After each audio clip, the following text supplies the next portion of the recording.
L'uomo Dio lo creò per amore e alla perfezione lo fece, ma l'uomo si fece ingannare dell'un nemico crudele. L'uomo aveva tutte cose nelle sue mani, ma si fece arrubare. Di padrone divenne garzone, si incatenò con le sue mani. Visto lo sbaglio che fece, s'ammocciava, ma Dio lo trova e lo talia, che divenne una creatura senza dominio, era come una canna sbattuta do vento.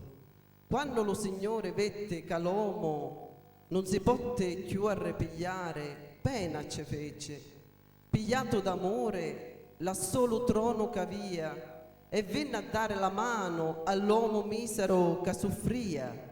Non tenne conto dello sbaglio che l'uomo fece, dette la sua vita il riscatto di la mia e di la tua.